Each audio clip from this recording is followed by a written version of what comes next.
Senior صحافی اور تجزیہ کار جاوید چودھری کے مطابق جولیان مینٹل امریکہ کا 5 اسٹار وکیل تھا۔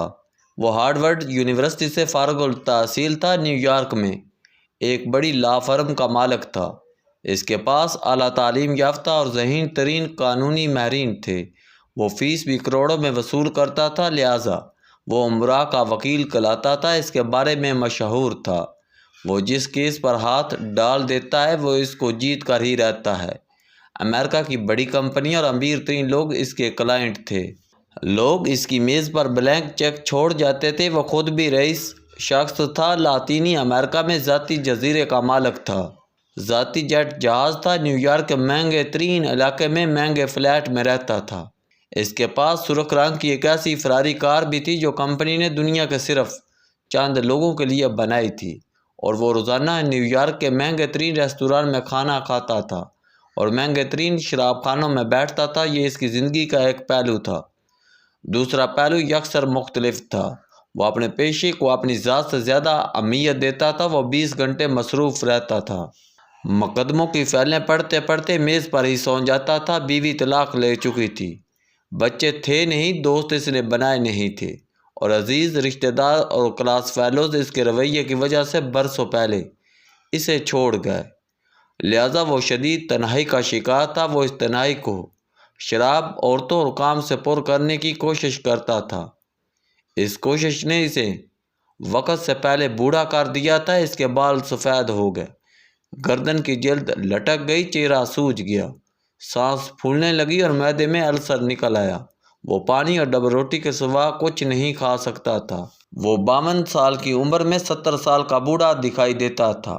مصروفیت اور تنہائی جب ایک جگہ جمع ہوتی ہے تو یہ انسان کو ڈھیر کر دیتی ہے۔ جولیان کے ساتھ بھی یہی ہوا۔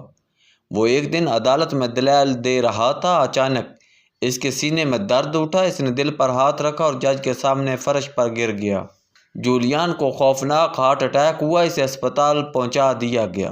وہ 1 ماہ ICU میں رہا۔ اس 1 مہینے نے جولیان کو اندر سے تبدیل کر دیا۔ اس نے ہسپتال میں پڑے پڑے اپنی لا فرم ساتھیوں کو گفٹ کر دی۔ اپنا گھر، اپنا جزیرہ اور اپنا جیٹ طیارہ بھی بیچ دیا، اور اپنی عزیز ترین فراری بھی اونے پونے فروخت کر دی۔ وہ ہسپتال سے ڈسچارج ہونے کے بعد شہر سے غائب ہو گیا۔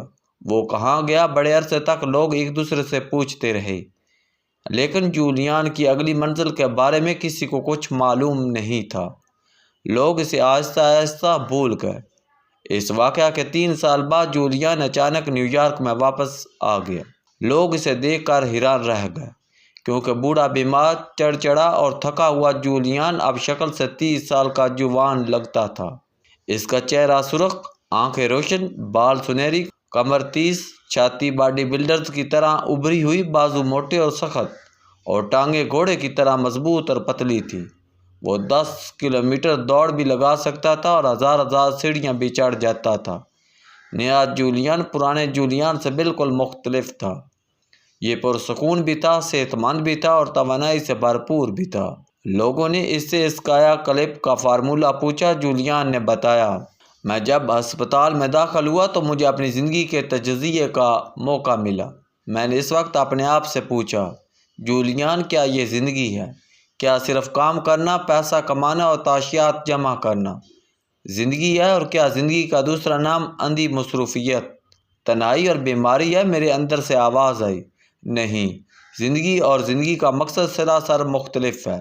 مجھے جوانی میں کسی نے بتایا، ہندوستان میں بے شمار جوگی رہتے ہیں، ان کے پاس پرسکون اور مطمئن زندگی کے نسخے ہیں۔ میں نے اپنے ہارٹ اٹیک کو ویک اپ کال سمجھا اور باقی عمر زندگی کا اصل مقصد تلاش کرنے کے لیے وقف کر دیا۔ میں نے اپنی ساری زمین جائیداد بیچی اور بھارت چلا گیا۔ میں بھارت میں مختلف شہروں، مختلف آشرموں اور مختلف جوگیوں کے پاس دھکے کھاتا رہا، لیکن مجھے پرسکون زندگی کا کوئی فارمولہ نہ ملا۔ میں چلتے چلتے سری نگر پہنچ گیا۔ وہاں ایک چھوٹے سے مندر میں ایک جوگی رہتا تھا۔ مجھے پتہ چلا یہ جوگی بھی میری طرح ایک نامور وکیل تھا۔ وہ بھی میری طرح زندگی سے ایک دن تنگ آ گیا۔ اس نے بھی وکالت چھوڑی اور ناروان تلاش کرتے کرتے اس مندر میں ڈیرے ڈال لیے۔ میں اس جوگی کے پاس پہنچ گیا۔ وہ اس وقت تک بہت بوڑھا ہو چکا تھا۔ اس نے مجھے بتایا، ہمالیہ کی انتہائی بلندیوں پر ایک قبیلہ رہتا ہے، یہ لوگ ناروان پا چکے ہیں۔ ان کے پاس ایسے نسخے ہیں جن کے ذریعے یہ انسان کو اندر اور باہر دونوں سائڈ سے بدل دیتے ہیں۔ جوگی کا کہنا تھا، میں ان لوگوں کی تلاش میں یہاں پہنچا ہوں، لیکن بڑھاپے کی وجہ سے پہاڑیوں پر نہیں جا سکتا۔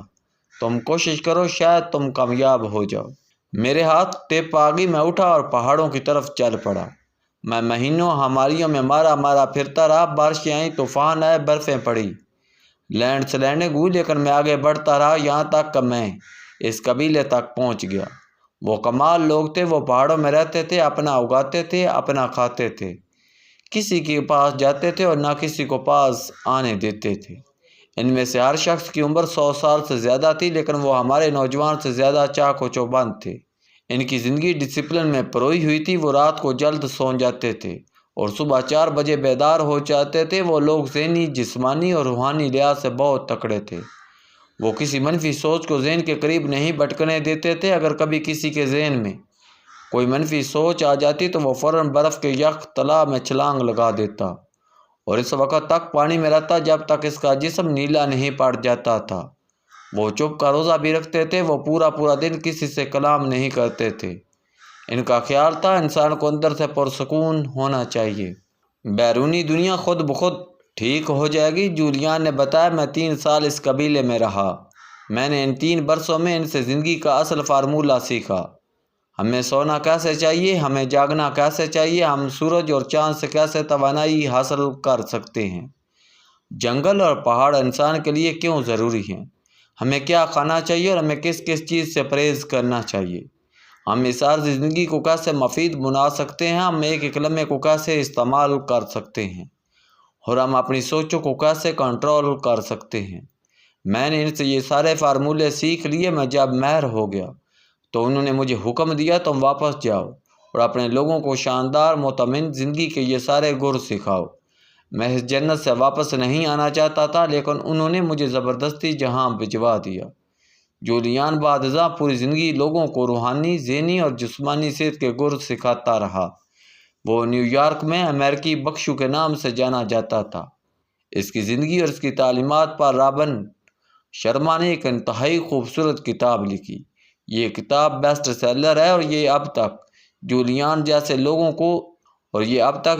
جیسے لاکھ لوگوں کی زندگی بدل چکی ہے۔ یہ ایک ایسے بخشو کی کہانی ہے جس نے ناروان کے لیے اپنی فراری تک بیچ دی، جس نے خود بھی ناروان پایا اور جو آخری سانس تک لوگوں میں ناروان بانٹتا رہا۔ وہ کہتا تھا، آپ فیصلہ کریں، زندگی آپ نے گزارنی ہے یا پھر زندگی نے آپ کو گزارنا ہے۔ ہم لوگ زندگی بھر جولیان جیسی صورتحال سے دوچار رہتے ہیں۔ ہم زندگی کے کسی ایک ٹریک پر سرپٹ بھاگتے ہیں اور اس چھوٹے سے ٹریک کو مکمل زندگی سمجھ بیٹھتے ہیں۔ قدرت ہمیں دیکھتی رہتی ہے، اسے پھر ہم پر رحم آ جاتا ہے اور وہ کبھی بھاری مالی نقصان، کبھی ایکسیڈنٹ، کبھی مقدمے اور کبھی بیماری کی شکل میں ہمیں جھٹکا دے دیتی ہے۔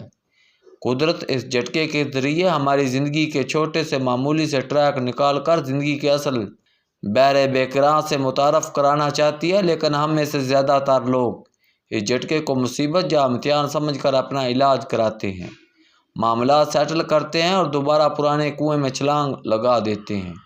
قدرت کچھ عرصہ بعد ایک آدھ اور جھٹکا دیتی ہے، یہ دوسری ویک اپ کال ہوتی ہے۔ انسان اگر اس کال پر بھی آنکھ نہ کھولے تو پھر قدرت مایوس ہو جاتی ہے۔ وہ شخص زندگی کی بساط سے فارغ ہوتا ہے اور اللہ تعالیٰ اس کی جگہ کسی دوسرے شخص کو بٹھا دیتا ہے۔ آپ دنیا میں فلاح بہبود کرنے والے تمام لوگوں کا پروفائل نکال کر دیکھ لیجئے، آپ کو ان کی زندگی میں جولیان جیسے ایسے حادثے ملیں گے جنہوں نے ان کا زاویہ نظر، ان کی زندگی کا سارا دائرہ بدل دیا اور وہ چھوٹے کنویں سے نکل کر زندگی کے بحر بیکراں سے جا ملے۔ قدرت یہ کرم صرف ان لوگوں پر کرتی ہے جو قوموں کو جگانے کے لیے ایسے ہی جھٹکے دیتی ہے۔ یہ قوموں پر بیماری، آتش فشاں، سیلاب، سونامی اور زلزلے بھیج کر انہیں بتاتی رہتی ہے۔ تم اگر اپنی نسلوں کو محفوظ دیکھنا چاہتے ہو تو تم اپنے سسٹم بہتر بنا لو۔ دنیا کی جو قومیں قدرت کے جھٹکوں میں چھپا یہ پیغام سمجھ جاتی ہیں وہ بچ جاتی ہیں، اور جو نہیں سمجھتی وہ کھنڈر بن جاتی ہیں۔